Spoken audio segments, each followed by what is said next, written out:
दोस्तों, आज हम घनाभ के बारे में कुछ चर्चा करेंगे।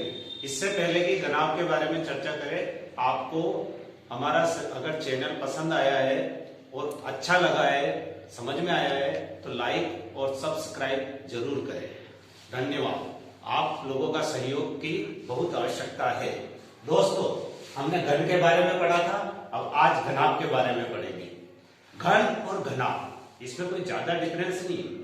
गणित से डरिए मत, बिल्कुल मत डरिए गणित से। गणित इतना बढ़िया सब्जेक्ट है, मैथ्स इतना बढ़िया सब्जेक्ट है कि इसको आप जितना प्यार से हल करोगे उतना आपको अच्छी लगेगी। जैसे गेम होता है, गेम के जैसा है, बिल्कुल गेम के जैसा है। ठीक है, अब हम शुरू करते हैं घनाभ को। हमने घन के बारे में पढ़ा था, इससे पिछली वाली वीडियो में हमने घन के बारे में पढ़ा था। तो घन के बारे में बताया था कि 6 वर्गों से मिलकर बनी आकृति को घन कहते हैं। यहां पर वर्ग की जगह आयत चलेगा, बस इतना ही अंतर है। वर्ग में चारों भुजाएं बराबर, वर्ग अंग्रेजी में स्क्वायर कहते हैं, वर्ग की चारों भुजाएं बराबर होती है, चारों कोण 90 डिग्री के होते हैं। आयत में चारों भुजाएं बराबर नहीं होती है, जबकि आमने सामने की भुजाएं बराबर होती है। जैसे ये लंबाई है, ये आयत का मैंने चित्र बना रखा है, ये लंबाई है, तो ये लंबाई है, ये दोनों बराबर है, ये एल, ये दोनों इक्वल है, यानी आमने सामने की। इसी तरह ये वाली भुजा इस भुजा के बराबर है, यानी ये चौड़ाई, छोटी वाली लंबाई को चौड़ाई कहते हैं और बड़ी वाली लंबाई को लंबाई कहते हैं। सिंपल सी बात है, बड़ी को लंबाई मानना और छोटी को चौड़ाई मानना। ठीक, ये लंबाई और चौड़ाई, ये पूरा आयत है।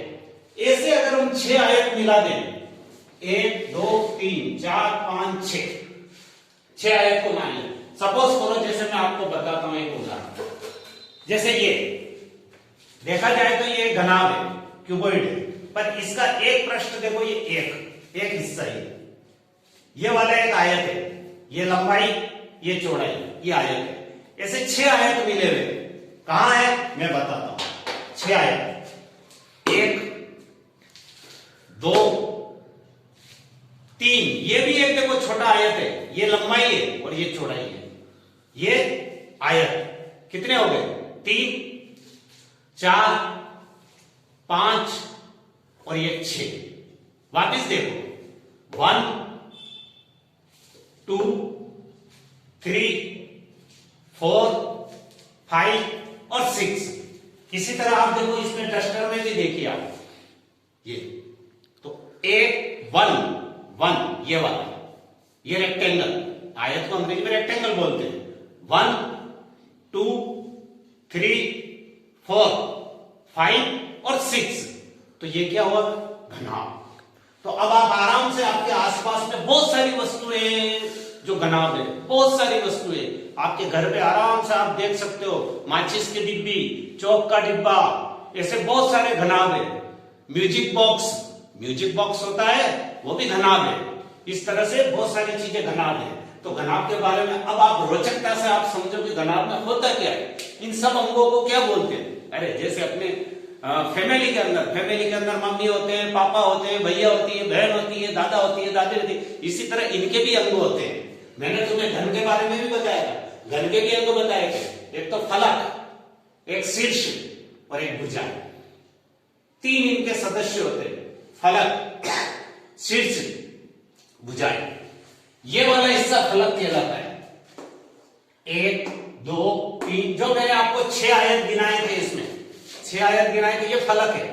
1 फलक, 2 फलक, 3 फलक, 4 फलक, 5 फलक, 6 फलक। तो इस प्रकार 6 फलक होते हैं, 6 फलक होते हैं। कितने फलक होते हैं? 6। अंग्रेजी में फलक को फेस बोलेंगे, तो 6 फेसेस इन ए क्यूबॉइड। क्यूबॉइड मतलब घनाभ। तो 6 तो फलकें होती है। शीर्ष होते हैं इनके कॉर्नर। तो देखो 1 2 3 4 5 6 7 और ये 8, यानी कि 8 इसके कॉर्नर यानी वर्टिसेस यानी कि शीर्ष होते हैं, यानी 8 इसके शीर्ष होते हैं। वापस सुनना, फलकें कितनी होती है? 6, शीर्ष कितने होते हैं? 8। इसके अलावा भुजाएं, भुजाएं होती एजेस, अंग्रेजी में एजेस बोलते हैं। तो भुजाएं देखो आप, इसमें देखो 1 2 3 4, 4 तो ये हो गई, 5 6 7 8 9 10 11 12, तो ये 12 आपके भुजाएं हो गई। समझ में आ गया? वापस सुनिए, फलक 6 होती है, शीर्ष 8 होते हैं और भुजाएं 12 होती है। ठीक, अब इन्हीं पे आधारित सारे इनके क्षेत्रफल के सूत्र निकलेंगे, सारी चीजें निकलेंगी। अब आपके पास मैंने घन के बारे में बताया था, तो घन में आपको बताए थे घन का वक्र पृष्ठीय क्षेत्रफल, वक्र और पार्श्व पृष्ठीय एक ही चीज है। वक्र पृष्ठीय क्षेत्रफल, पार्श्व पृष्ठीय क्षेत्रफल, अंग्रेजी में बोले तो कर्व्ड सरफेस एरिया CSA, ये चारों चीजें एक ही है, बोलने के तरीके अलग अलग है। तो वक्र और पार्श्व होता क्या? पार्श्व पृष्ठीय क्षेत्रफल, पार्श्व पृष्ठीय क्षेत्रफल है, जैसे मान लो कि ये आपका घनाभ है, ठीक, इस घनाभ का मैं ये ऊपर का हिस्सा, यहां का बॉक्स यहां से हटा दूं और यहां से हटा दूं, तो ये पूरा खोखला है, मान लो अंदर से भरा हुआ नहीं है, खोखला है। तो यहां का ये वाला आपका इसका टॉप हिस्सा, इसका टॉप हिस्सा हटा दूं, इसका बॉटम हिस्सा हटा दूं, यानी ऊपरी और निचला हिस्सा हटा दूं, तो ये पूरा अंदर से खाली हो जाएगा, खोखला हो जाएगा। तो यही आपका पार्श्व पृष्ठीय क्षेत्रफल है। इसकी जरूरत कब पड़ती है? जब आपको कोई, जैसे आपका पाइप है, चौकोर पाइप है, तो चौकोर पाइप का आपका क्षेत्रफल निकालना है, चौकोर पाइप का आपका आयतन निकालना है, तब आपको ये पार्श्व पृष्ठीय क्षेत्रफल की जरूरत पड़ेगी। या एक और चीज आपके पास में बता दूं, आप जहां पर बैठे हो सभी, वो भी घनाभ में बैठे हुए हो। कैसे? जिस जगह पर आप बैठे हो, प्रत्येक व्यक्ति एक कमरे के अंदर बैठा हुआ था, मैं भी पढ़ा रहा हूं, इस कमरे के अंदर पढ़ा रहा हूं, कमरा भी एक घनाभ है। ऊपर की छत, एक फलक, फर्श दूसरी फलक, तीसरी ये दीवार फलक, चौथी सामने वाली दीवार फलक, पांचवी ये फलक, 6 ये फलक, यानी आपकी 6 देखो फलके। अब अगर ऊपर की छत को हटा दो और नीचे का बॉटम हटा दो, तो ये जो चारों दीवारें होती है, 1 2 3 4, यही घनाभ का वक्र पृष्ठीय क्षेत्रफल है। तो यदि आपके सवाल आ जाए कि किसी कमरा है, हॉल है, उसके चारों कमरों की पुताई करनी है, रंगाई करनी है, कलर करना है, तो घबराना नहीं, हमको ये सूत्र लगाना है। मेरे हिसाब से अच्छे से समझ में आ गया होगा। तो घनाभ का पार्श्व पृष्ठीय क्षेत्रफल, इसको हम सिंपल क्या बोल सकते हैं? चारों दीवारों का क्षेत्रफल, चारों दीवारों का क्षेत्रफल। अब हम देखो, मैं क्षेत्रफल बताऊंगा आपको कि क्षेत्रफल हम कैसे ज्ञात करेंगे, कैसे निकालेंगे। ये देखो, एक छोटा सा घनाभ बनाया हुआ, इसमें ये ऊपर का टॉप हटा दो और नीचे का बॉटम हटा दो, तो आपके पास कितनी फलके रह गई? 4। ये दोनों हट गई तो कितनी फलके रह गई? 4 फलके। चारों फलक में कौन कौन सी फलक है? 1 2 3 4, 2 आप साइड की और एक आगे पीछे की, 4 फलके। चारों फलकों का क्षेत्रफल देखो कितना होगा। इस फलक का क्षेत्रफल देखो कितना होगा, ये सामने वाली फलक का, इसका। तो ये तो लंबाई है और ये क्या है? ये ऊंचाई। देखो फिर ध्यान से सुनना, इसमें 3 विमाएं, ये लंबाई, ये चौड़ाई, ये ऊंचाई। फिर इसमें मैं आपको बता दूं, ये क्या है? घनाभ है, दिख रहा है, ये घनाभ है। ये घनाभ में आपके, ये वाली तो हो गई आपके लंबाई, ये लंबाई, और ये हो गई आपके चौड़ाई, ये चौड़ाई, ये लंबाई, ये चौड़ाई, ठीक। और ये हो गई ऊंचाई। बारीक से देखना, ये ऊंचाई है, क्योंकि ये ऊंचाई बता रहा है, गहराई बता रहा है। कहीं गहराई भी आ जाए तो भी ऊंचाई वही मानी जाएगी, तेज। तो अब आप देखो, ये 2 हिस्से हटा दे, बचे 4 हिस्से। तो चारों हिस्सों का देखो आप क्या होगा, ये वाला हिस्सा है, इस वाले आयत को देखना। आयत का क्षेत्रफल आप जानते हो, आयत का क्षेत्रफल क्या होता है बेटा? आयत का क्षेत्रफल होता है लंबाई इंटू चौड़ाई। तो इसमें देखो, ये तो लंबाई होगी, तो इसको लिख देंगे हम l इंटू, और इसके लिए चौड़ाई क्या हो गई? ये वाली। ये चौड़ाई कौन सी है? h। ये h चारों भुजाएं बराबर है, 4 h है एक घनाभ के अंदर 4 ऊंचाई है, 4 चौड़ाई है, 4 लंबाई है, टोटल 12 भुजा है। कितनी भुजा है? 12 भुजा है। 12 में से 4 लंबाई है, 1 2 3 4, 4 लंबाई चारों समान होती है। 4 चौड़ाई है, 1 2 3 4, चारों चौड़ाई समान होती है। 4 ऊंचाई, 1 2 3 4, 4 ऊंचाई होती है, चारों ऊंचाई समान होती है। तो 4 लंबाई, 4 चौड़ाई, 4 ऊंचाई, 4 4 8 4 12, तो टोटल 12 भुजा हो गई। तो हमको ये दो हिस्से निकालने हैं। एक तो ये लंबाई इंटू चौड़ाई, ए इंटू बी वाला ये हिस्सा नीचे का निकालना है, ऊपर का क्यों निकाल रहे हैं? क्योंकि हम पार्श्वपृष्ठीय क्षेत्रफल निकाल रहे हैं, चारों दीवारों का क्षेत्रफल निकाल रहे हैं। तो चारों दीवारों में आपके 1 2 3 और ये 4 हो गए। तो इस वाले हिस्से का देखो आप, इस वाले का, इसमें लंबाई l और चौड़ाई, चौड़ाई की जगह क्या हो जाएगी? h, तो l इंटू h प्लस ये पहला हो गया। ये कहीं पीछे भी जगह ही होगा, पीछे वाले में भी यही हिस्सा है, यही लंबाई और यही चौड़ाई। तो लंबाई तो वही l है और चौड़ाई यहां पर क्या है? h है। तो l इंटू h प्लस 2 फलके हो गई है, एक फलक 2 फलक। अभी 2 फलके और बाकी है। 2 फलके कौन कौन सी? एक तो ये फलक, इसमें देखो लंबाई क्या हो गई आपके लिए? अब लंबाई यहां पर देखो h हो गई और चौड़ाई आपके d हो गई। इधर देखो आप, ये वाला हिस्सा भी यही है, दोनों सेम है। लंबाई h, चौड़ाई d, या इसको लंबाई मान लो या इसको चौड़ाई मान लो, यानी b इंटू h हो गया। b into h plus b into h। अब आप देखो इसके अंदर LH, BH, DH। अब आप जानते हो मैथमेटिक्स में कि x प्लस x कितना होता है? 2x। कभी भी इनको बीजगणित बोलते हैं। बीजगणित में x x जोड़ा जाता तो x x के आगे के गुणांक जुड़ते हैं, आगे कोई गुणांक नहीं, मतलब 1 है, इधर भी 1 है, 1 1 2, तो 2x होता है। इसी प्रकार ये भी बीजगणित है, तो LH के आगे कुछ भी नहीं है, इसके आगे भी कुछ नहीं है, तो 1 है, 1 और 1 2, तो 2LH प्लस इधर BH भी आपको हो जाएगा 2BH। अब आप देखो इसमें कुछ कॉमन आ रहा है, उभयनिष्ठ आ रहा है। इन दोनों पदों में उभयनिष्ठ है, 2 उभयनिष्ठ है और H उभयनिष्ठ है, तो 2H। अब ब्रैकेट के अंदर जो बचा जो लिख दो, L प्लस B। तो ये आपका सूत्र हो गया 2HL into B। 2H, H का मतलब क्या हुआ? 2 इंटू लगा सकते हो, कुछ भी नहीं है बीच में, तो इंटू लगा सकते हो। 2 और H के बीच में कुछ नहीं मतलब मल्टीप्लाई, कुछ नहीं मतलब मल्टीप्लाई, तो 2 इंटू H का मतलब हो गया ऊंचाई, तो 2 इंटू ऊंचाई, और ब्रैकेट में क्या आ गया? L का मतलब लंबाई, प्लस B का मतलब ब्रेड्थ यानी चौड़ाई।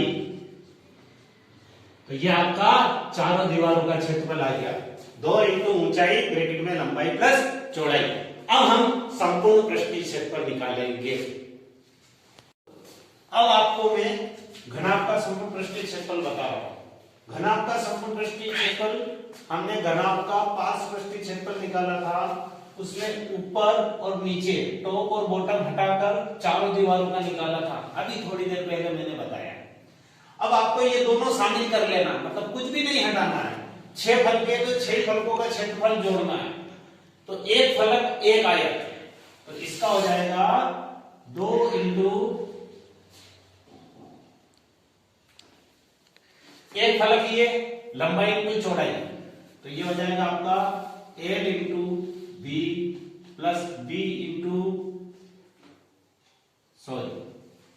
L इंटू बी, ये L इंटू बी, ये भी L इंटू बी, 2 और है, तो आप L into B, L into B. इसी प्रकार ये वाला हिस्सा देखो, इसका क्षेत्रफल क्या हो जाएगा?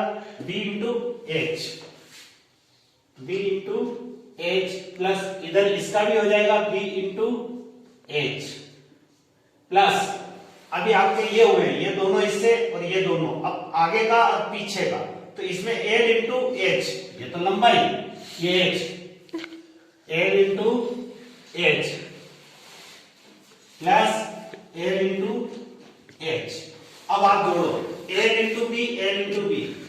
कितना हो गया 2l into B plus b into H, b into H 2b into H plus 2l into H. तो यहां पर आप देखो कॉमन क्या आ रहा है, आपके तीन पद है, 1 2 3, तीनों पदों में देखो कॉमन 2 आ रहा है, तो 2 को बाहर निकाल दो, तो अंदर आपके बच जाएगा l into B plus b into H plus h into l, या l इंटू एच लिख सकते हो, इंटू में आप बदल सकते हो, मल्टीप्लाई में क्रम विनिमयता का नियम लगता है। तो यहां पर आपका इसका सूत्र क्या हो जाएगा, 2 ब्रैकेट के अंदर l का मतलब हो गया लंबाई इंटू b का मतलब चौड़ाई प्लस फिर b का मतलब चौड़ाई इंटू h का मतलब ऊंचाई प्लस ऊंचाई इंटू लंबाई। ये आपके पूरा संपूर्ण पृष्ठीय क्षेत्रफल हो गया। मतलब यदि आपसे पूछा जाए कि चारों कमरों में टाइल लगानी है और नीचे फर्श पर टाइल लगानी है, छत पे तो टाइल लगती नहीं है, अगर चारों दीवारों पर और फर्श पर आपके टाइल लगानी है तो आपको एक हिस्सा हटाना पड़ेगा। कौन सा, ये वाला हिस्सा हटाना पड़ेगा छत का, बाकी बचे जिसको आप कोई फॉर्मूले की जरूरत नहीं, इसमें l इंटू बी वैल्यू रख दो, दोनों का मल्टीप्लाई करके जोड़ दो, सीधा आंसर आ जाएगा। तो ये हुआ आपका घनाभ का संपूर्ण पृष्ठीय क्षेत्रफल। अब एक घनाभ का आयतन, आयतन की जरूरत कब पड़ती है, जब ये तो मैंने बताया था जैसे दीवारों पर कलर करना, टाइल लगाना, फर्श पर टाइल लगाना, छत पर कलर करना, यानी सीमेंट का प्लास्टर करना, ये सब चीज आएगी तब आप इनको दोनों फार्मूले की जरूरत पड़ेगी, संपूर्ण पृष्ठीय क्षेत्रफल और पार्श्व पृष्ठीय क्षेत्रफल। परंतु यदि आ जाए कि किसी कमरे के अंदर कुछ सामान रखना है ना, कमरे में कितनी हवा भरी हुई है, कितनी जगह है, तो उसके लिए आपको आयतन का सूत्र की जरूरत पड़ेगी। और घनाभ का आयतन होता है, घनाभ मतलब वही कमरा, वही हॉल, एक बॉक्स भी हो सकता है, उसके अंदर किसी बॉक्स के अंदर सवाल आ गया भाई किसी बॉक्स के अंदर कितनी गेंदें रखी जा सकती है, तो एक गेंद का क्षेत्रफल, एक गेंद का आयतन निकालकर आप उस पूरे बॉक्स का आयतन निकालकर उसमें डिवाइड कर दोगे, भाग दे दोगे, तो आपको गेंदों की संख्या आ जाएगी। इस तरह के सवाल आते हैं, बोर्ड में भी आते हैं, इसलिए इसको ध्यान देना। तो घनाभ का आयतन का सूत्र होता है 3 विमाएं, लंबाई चौड़ाई ऊंचाई, तो ये हो जाएगी आपके लंबाई इंटू चौड़ाई इंटू ऊंचाई, या short into L into B into H. और अब आ जाओ घनाभ का विकर्ण। ये एक सवाल अधिकतर सीबीएसई बोर्ड एग्जाम इनमें ज्यादा आता है कि विकर्ण में क्या होता है। विकर्ण होता है कि घनाभ के एक सिरे से दूसरे सिरे तक की लंबाई, यानी इस शीर्ष से सामने वाले शीर्ष तक की लंबाई, यानी कोई आपको पूछे कि कमरे के अंदर या हॉल के अंदर कितनी लंबी से लंबी छड़ रखी जा सकती है, तो उसमें आपको ये फार्मूला यूज करना पड़ेगा घनाभ का विकर्ण।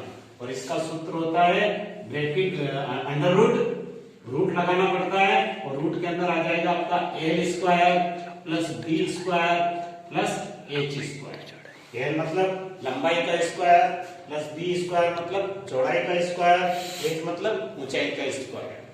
तो दोस्तों ये यहाँ पर मैंने सारे फार्मूले बता दिए हैं। अब आप इसको लाइक करें, सब्सक्राइब करें, ताकि इसको मैं और अच्छे और कमेंट्स भी दे, ताकि मैं और अच्छे वीडियो बता सकूं। और इसके बाद आपको नेक्स्ट वीडियो में घन और घनाभ दोनों के सवाल मैं आरडी की पुस्तक से हल करवा के बताऊंगा, आरडी शर्मा की पुस्तक से, जिसके अंदर आपको पारंगत होंगे, जो सवाल करना सिखाऊंगा मैं। लाइक और सब्सक्राइब जरूर करें।